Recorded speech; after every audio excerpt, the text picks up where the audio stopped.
Nous sommes le 20 juillet 1973. Bruce Lee est mort.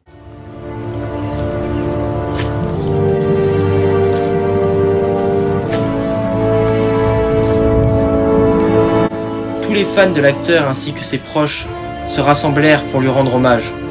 Comment un homme si puissant mentalement et si puissant physiquement a-t-il pu mourir aussi jeune, à l'âge de 32 ans? Était-ce réellement un accident? Ou l'avait-on tué?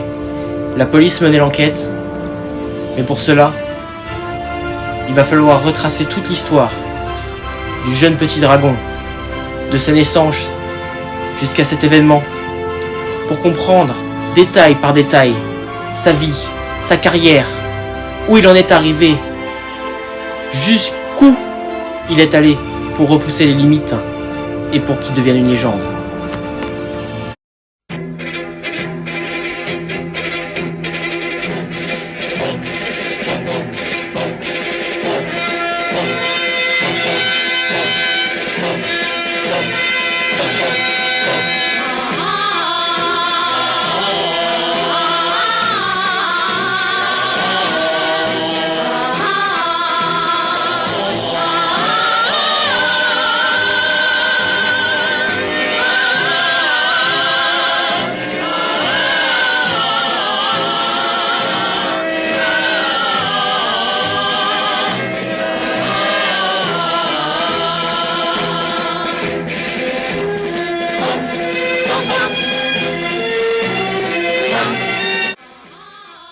Bonjour à tous, c'est TNPB, je suis très content de vous retrouver pour ce nouveau concept de vidéo et aujourd'hui on va parler de la carrière de Bruce Lee et pourquoi j'adore Bruce Lee particulièrement. Peut-être que certaines personnes n'auront pas le même opinion que moi, mais pour moi Bruce Lee c'est quelqu'un que je respecte, c'est quelqu'un que j'admire beaucoup et c'est quelqu'un qui m'a motivé tout au long de mon adolescence et surtout c'est grâce à lui que j'ai commencé le nunchaku et les arts martiaux bien sûr. Voilà, donc après s'il y en a qui partagent mon avis, n'hésitez pas à mettre dans les commentaires surtout, c'est important. Allez c'est parti. 27 novembre 1940, Lee Jun-fan, plus connu sous le nom de Bruce Lee, naît dans la ville de San Francisco, en Californie aux États-Unis. Contrairement à ce que certains peuvent penser, Bruce Lee est seulement d'origine chinoise et n'est pas né en Chine. Son père, Lee Wanchen, et sa mère, Grace Ho, le nommèrent le Petit Dragon car il fut né l'année du dragon dans le calendrier chinois. Mais très jeune, Bruce Lee dut déménager à Hong Kong, en Chine. Il y fut élevé auprès de ses deux frères Peter et Robert ainsi que de ses deux sœurs Agnès et Phoebe. Bruce fit ses débuts dans le cinéma asiatique très tôt, car son père était une vedette d'opéra dans la ville de Canton. En 1950, à l'âge de seulement 10 ans, il joua son premier rôle dans le film intitulé The Kid. En 1953, il enchaîna les rôles au cinéma, tellement qu'au bout d'un moment, il décida de passer aux arts martiaux. Pour Bruce Lee, les arts martiaux c'était une passion. Après avoir été initié au Tai Chi Chuan, forcément, il s'entraîna avec le maître connu, Ip Man. Cet art martial s'appelait le Wing Chun. Mais forcément, à l'adolescence, Bruce Lee n'avait pas encore la sagesse incarnée et décida d'utiliser les arts martiaux pour se battre dans la rue. Donc forcément, à l'âge de 19 ans, sa mère l'envoya aux États-Unis, à Seattle.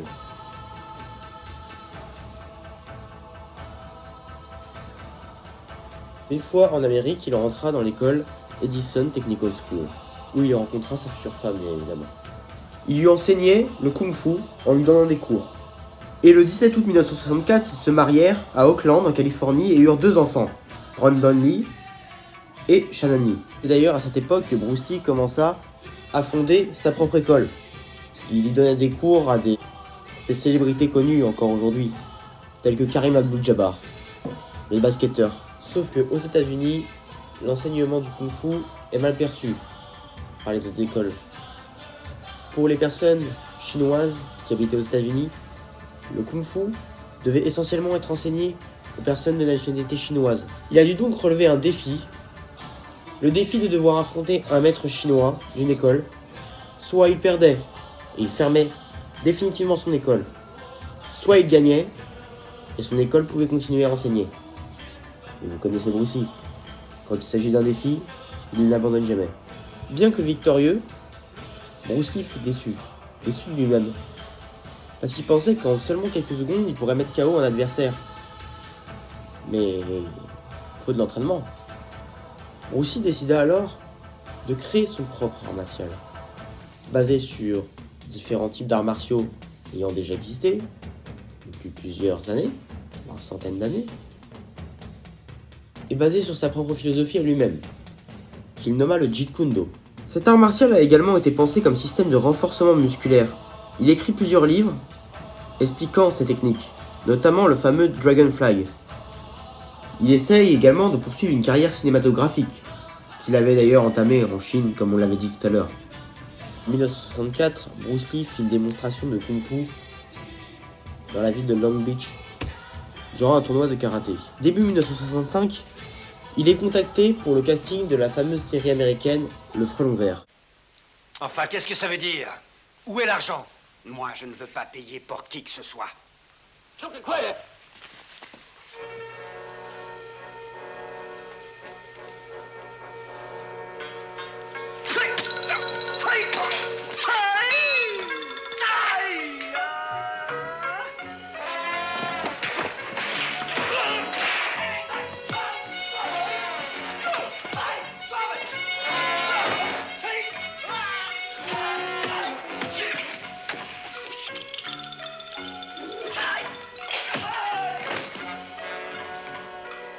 Ça suffit. J'exige qu'on en finisse rapidement avec cette affaire, alors remettez l'argent en vitesse. La série ayant eu très peu de succès aux États-Unis, la production décida d'arrêter le tournage.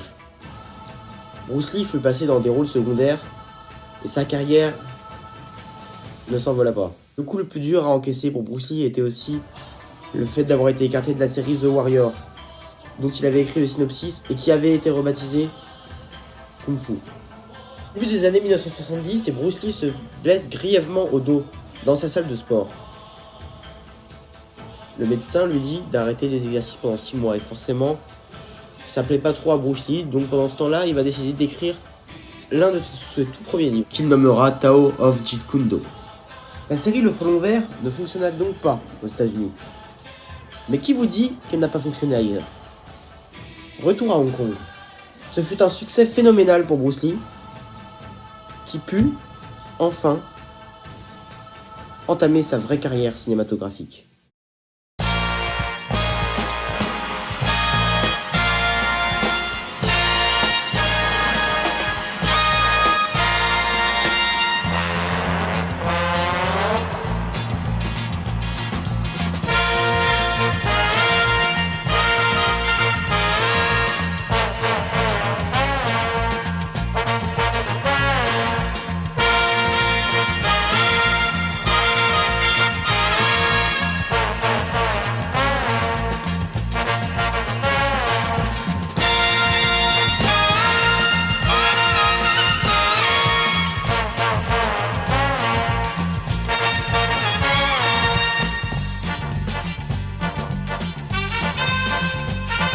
En 1971, la carrière de Bruce Lee commence avec le premier film, Big Boss, qui raconte les malheurs et la vengeance d'immigrés chinois en Thaïlande ayant découvert le trafic de drogue dont est coupable leur employeur.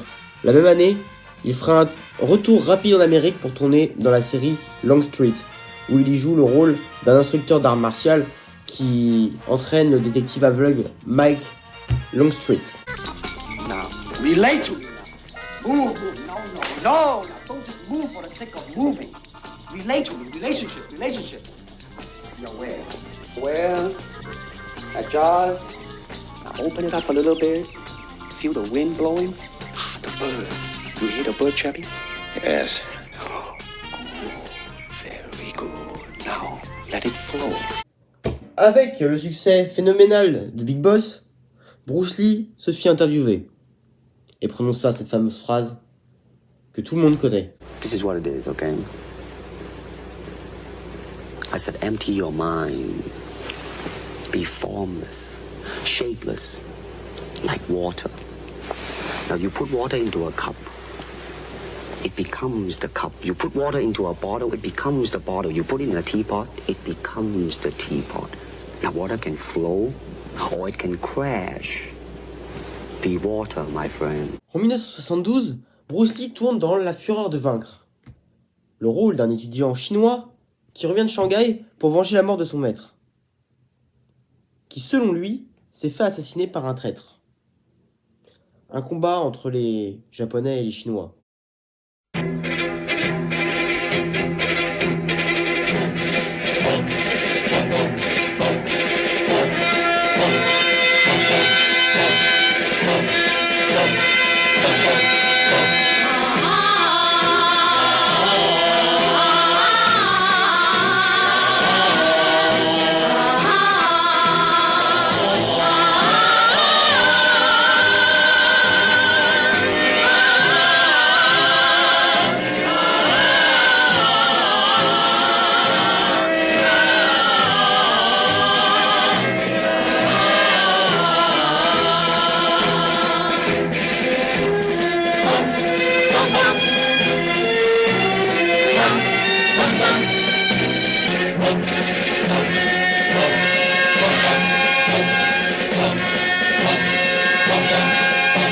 La même année, il tourne La Fureur du Dragon, un film remarquable tourné en Europe, à Rome, en Italie, et surtout qui restera gravé à jamais dans les mémoires, le combat Bruce Lee, Chuck Norris dans le Colisée. Petite information du jour, on va dire.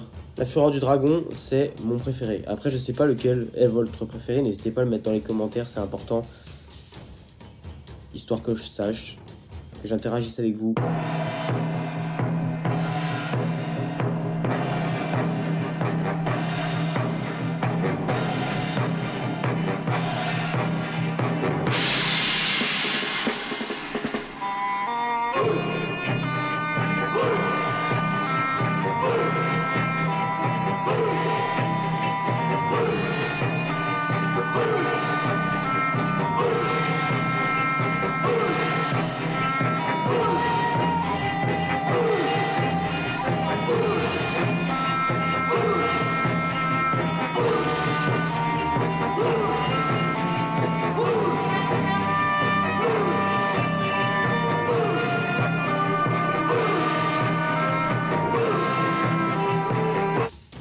La Fureur du Dragon raconte l'histoire d'un Hongkongais qui s'appelle Tang Lung, qui débarque à Rome pour aider la famille d'un ami qui est victime de raquettes.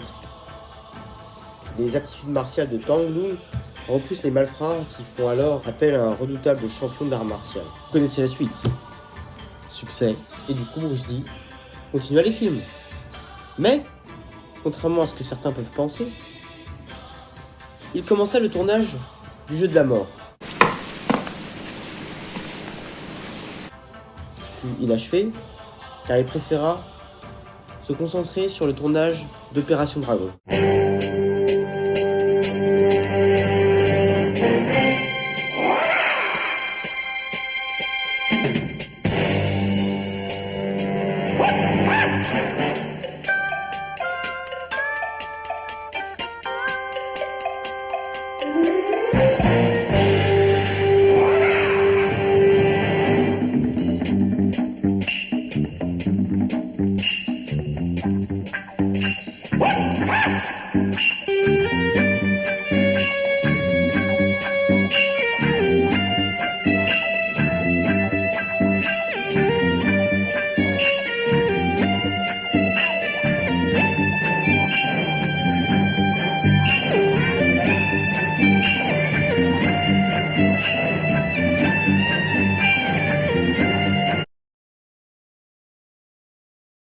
Dans Opération Dragon, l'histoire raconte un jeune apprenti qui s'appelle Dylan Levy, qui est un membre du temple Shaolin et qui est contacté par la police qui lui demande d'infiltrer un tournoi d'art martial. Ce tournoi se déroule en effet sur une île appartenant à Han, un ancien temple qui vit désormais du trafic d'opium et de la traite de femmes. Lee doit simplement rapporter des preuves pour que la police puisse l'arrêter. Mais avant de partir, Lee apprend que ce sont des hommes, le même type de Han, qui 3 ans auparavant tentèrent de violer sa sœur, qui se suicida par la suite.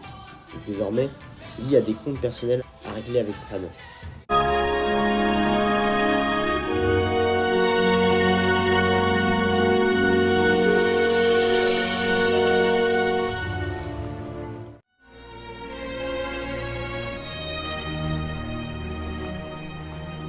Il meurt à Hong Kong, dans le studio de l'actrice taïwanaise Betty Ting Pei, situé à 1 rue de la maison de l'acteur. Donc je pense que c'était sa maîtresse, sûrement. Et il est tombé dans le coma, parce qu'il se sentait pas bien. Il a pris un médicament, on l'a tout de suite emmené en ambulance, mais il est mort, pour un médicament. Plusieurs personnes disent que c'est des Chinois qui l'auraient tué, d'autres qui disent que c'est des Américains, d'autres qui pensent que c'est juste une allergie, d'autres qui pensent que c'est réellement un œdème cérébral. Ça reste encore mystérieux. Toute la famille a ensuite été maudite, car son fils lui-même a été tué lors du tournage de The Crown. Dans les années 90, il devait se faire tirer une balle à blanc sur lui, et il s'est fait tirer une balle, au sens propre du terme. Ils sont tous les deux enterrés à Seattle, aujourd'hui. Et le jeu de la mort est sorti en 1978, 5 ans après la mort de Bruce Lee. Dans le jeu de la mort, il interprète un champion d'arts martiaux qui doit affronter, dans une pagode, toute une série d'adversaires. Sachant, dans le dernier étage de cette pagode, se trouve Karim Abdul-Jabbar, le fameux basketteur, qui est aussi son élève, qui mesure plus de 2 mètres, sachant que Bruce Lee faisait vers 1m70 et tout en genre. C'est une sacrée taille, un sacré combat. Mais il n'y a que cette scène qui a été tournée. Il s'est concentré, comme je l'ai dit, sur Opération Dragon.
Pendant le tournage du jeu de la mort, les funérailles de Bruce Lee ont été utilisées.